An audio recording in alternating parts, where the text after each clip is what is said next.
Hi, my name's Rob Dixon, and this is a timeline to show you about everything that we've done in technology since I was hired in 1999. As you can see, just by the graphic up here, that a lot of things have happened in near recent times, especially since Mr. Evans has been hired as superintendent.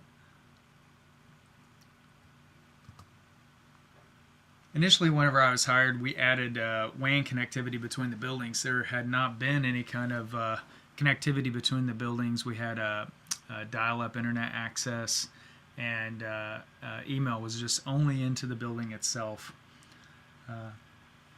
After that time period, we centralized our internet connectivity and installed a T1 at Andover Middle School, which is now our core, and that has been in place since '99 also. The T1 is now replaced with a EAMIS dual 100 meg circuit. We built Sunflower at Andover Central Middle and Andover Central High in 2001, and we connected fiber between the buildings down there. We have that in a ring topology that is owned by our school district. The Board of Education passed a capital outlay increase specifically for technology. That has allowed us to do our rollouts every year, as well as gave us that first year to do infrastructure in which we put fiber in between all the buildings on the north side of the campus. So at this point in time, then we had the north side of the campus with all fiber, and then the south side of the campus with all fiber, but they were still interconnected with wireless. We ended up leasing with AT&T a connectivity CSME to connect the two campuses together. And then we did a district rollout in 2003 of 750 desktops, which provided just about the entire district at that time with at least a teacher machine in every classroom. Bonnie Sranko was added in 2004. She has been a key component in all of our data sets that we have in the district, including our student information system, all of our state reporting. In 2005, we bought PowerSchool, which we had moved from SASE, and we also at that time moved to standardized grades at the elementary level. Mr. Evans was hired that summer in 2005. Really, from this point forward, technology moves a lot quicker than it had in the past.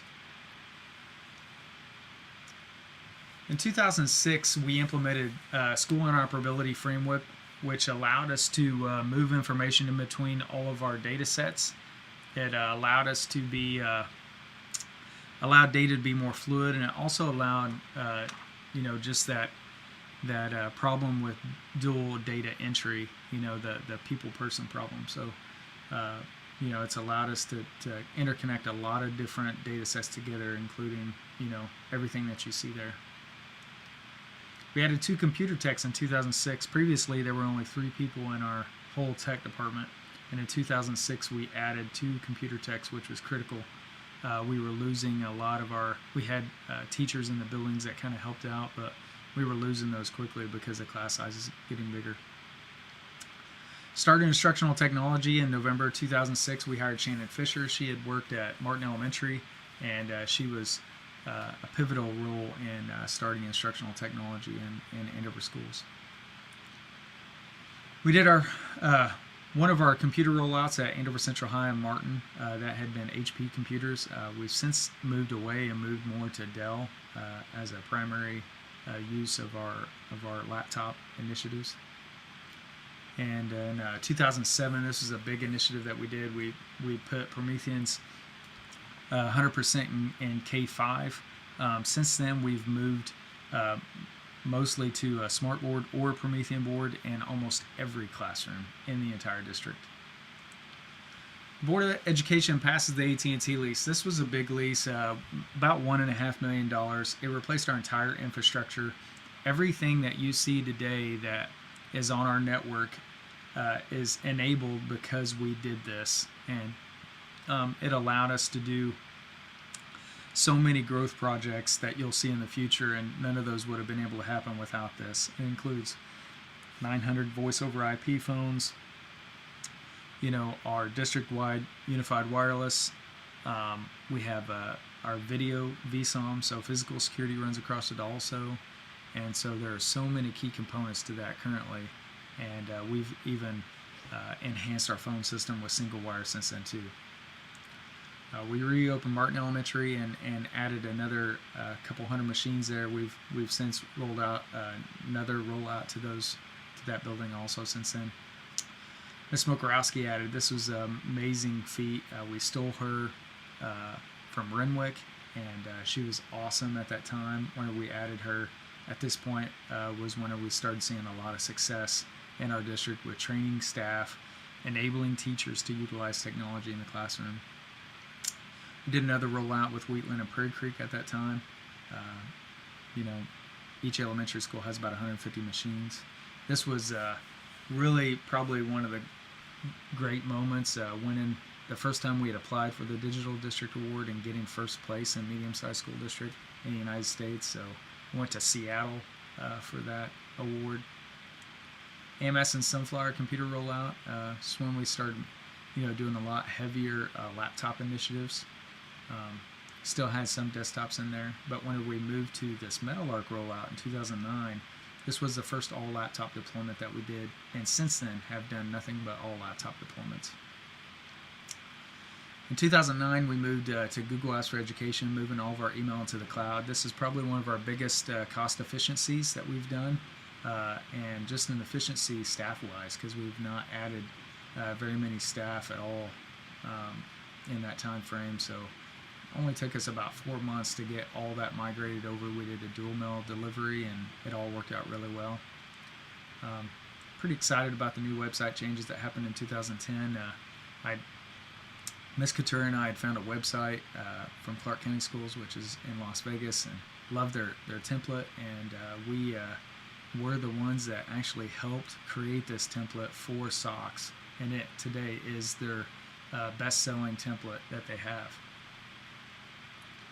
In 2010, we had due to budget constraints and everything, we cut Smoke and Shannon from our instructional technology, and they moved into both the classroom and to Director of Academy.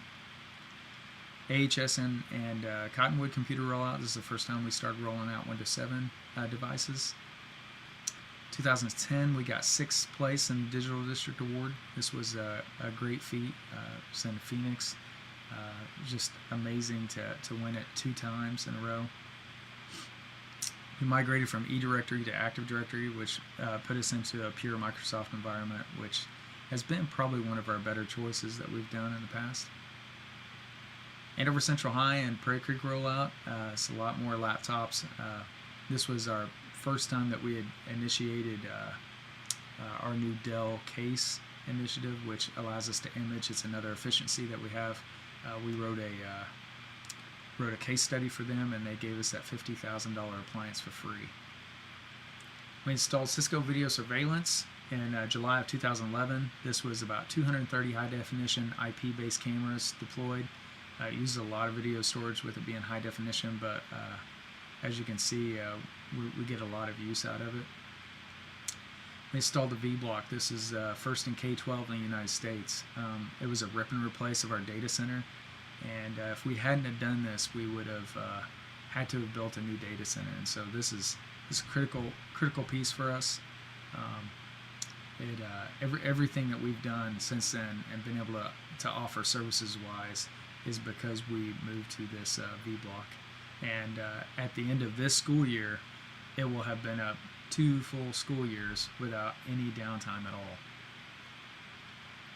Here's another rollout, Central Middle and Martin Elementary. This is all laptops, as you can see with the picture. Labs really changed it quite a bit, moving to that. Mr. Evans won the Top 10 Tech Savvy Superintendents Award in the United States in 2012. We also won 10th place in the Digital District Award in 2012. And so this was the 3rd time in a row that we had won this award. Single wire implementation. This is an application that sits on top of our voice over IP phone system that allows us capability at Meadowlark Elementary to do intercom services to both them and Academy. And it's also a foundation which will do safety information can be communicated across the district. So in the future, we'll look at that and expanding those services. ICE implementation. You know, if you're ever going to do a one-to-one or any kind of BYOD and have security on the network, ICE is probably your best bet for that. It's really a role-based situation where the network can really change dynamically based upon user and based upon other things that criteria that you put in hand. Wheatland Sunflower and AMS rollout, that was just this year. We rolled out, this was our largest deployment, about 570, a little bit more than that, laptops deployed. We did that in 2.5 days. And so that was great to have Delcor and have their services to help us do that. This year we got 9th place in Digital District Award. This is our 4th time winning it in a row. It's just great to have the successes that we've had here.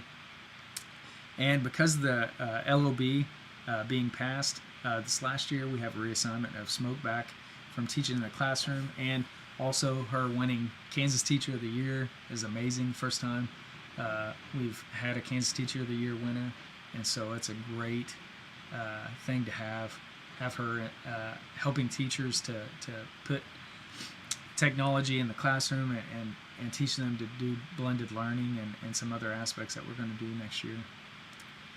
High density wireless. As our district looks more toward BYOD and blended learning environments or any kind of mobile environment, we need to upgrade our infrastructure, and wireless is one that is greatly in need, and that is probably going to be our next large project that we look for. So this is our timeline, and thank you very much for listening to me.